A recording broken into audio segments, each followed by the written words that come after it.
ہم تو گناہگار ہیں، لیکن اللہ کی ایسی پیاری بندیاں جن میں ایسے جذبات ہوتے ہیں کہ جو دین کی خاطر اپنی ساری راحتوں کو قربان کرتی ہے، اللہ تبارک و تعالی ہر عورت کو ایسا جذبہ عطا فرمائے۔ ویسے بھی ابھی جو ایام چل رہے ہیں، ساری عورتیں جانتی ہیں کہ ابھی زمانہ قریب ہے جب ہر انسان کی، ہر مسلمان کی زبان پر حضرت ماں ہاجرہ رحمۃ اللہ علیہا کا واقعہ ہوگا۔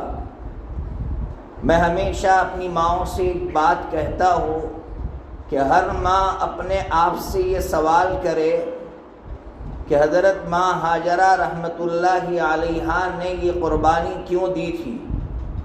ملک شام کے سرسبز و شاداب شہر کو، جہاں چاروں طرف ہریالی تھی، ایسے ہریالی والے شہر کو، ہرے بھرے شہر کو چھوڑ کر ایسے جگہ جا کر پڑاؤ ڈالا جہاں چاروں طرف پہاڑ تھے، کوئی انسان نہیں تھا، کوئی جانور نہیں تھا۔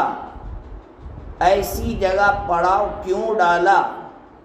عام طور پر عورتیں یہ جواب دیتی ہے یا ان کے دماغ میں یہ جواب آتا ہے کہ اللہ نے حکم دیا تھا اس لیے یہ قربانی دی ہے۔ نہیں، اللہ نے حکم کیوں دیا تھا یہ پڑھنا چاہیے، یہ سمجھنا چاہیے۔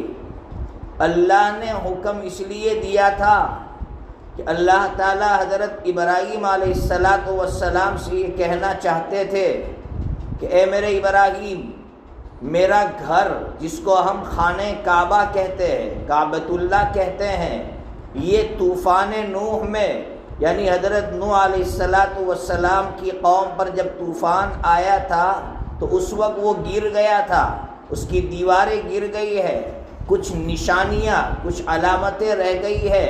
اب جا کر اس کو آباد کرو، مرکز بناؤ، توحید کا مرکز بناؤ تاکہ وہاں سے تبلیغ کر سکو توحید کی۔ تو اب کیسے اس گھر کو آباد کرے؟ تو اس گھر کو آباد کرنے کے لیے پبلک کی ضرورت تھی۔ اللہ تبارک و تعالیٰ نے حضرت ابراہیم علیہ السلام سے فرمایا کہ ابراہیم، اپنی جوان بیوی کو اور اپنے بچے کو وہاں چھوڑو تاکہ وہاں سے آبادی بڑھے، اور جب آبادی بڑھے گی تو میرا گھر آباد ہوگا۔ قرآن مجید میں 13ویں پارے میں جب 13واں پارہ ختم ہوتا ہے، ایک صفحہ پہلے اللہ تبارک و تعالیٰ نے اس حقیقت کو بیان کیا ہے کہ حضرت ابراہیم علیہ السلام نے جب اپنی بیوی کو چھوڑا تو اس وقت اللہ تعالیٰ سے یہ کہا تھا کہ اللہ میں اس لیے چھوڑ کر جا رہا ہوں، ربنا لیقیموا الصلاۃ، اے اللہ تاکہ یہ نماز قائم کریں گے، آپ کا گھر آباد ہوگا۔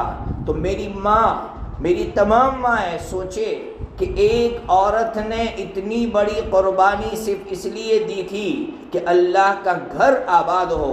آج اللہ کا گھر آباد ہے، آج نہ جانے کتنے لاکھوں کی تعداد میں لوگ آ کر وہاں خانہ کعبہ کا طواف کرتے ہیں، نمازیں ادا کرتے ہیں۔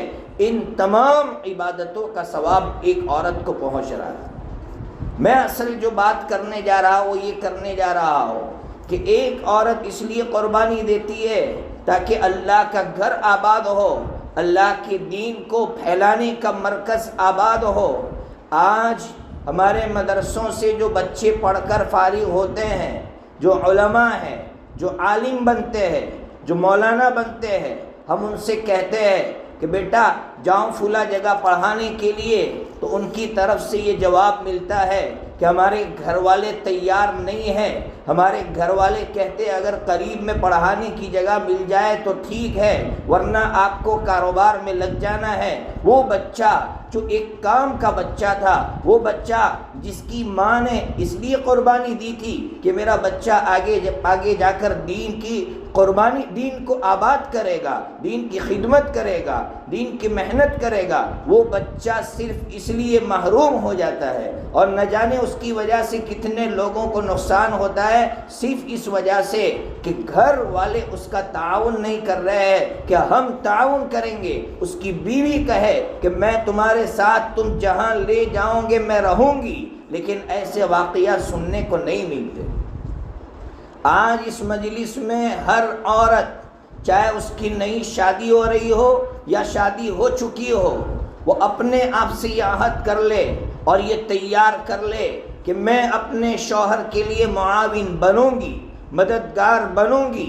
میرا شوہر اگر دین کے لیے مجھے کہیں دور لے جانا چاہے گا، میں اس کے لیے تیار رہوں گی۔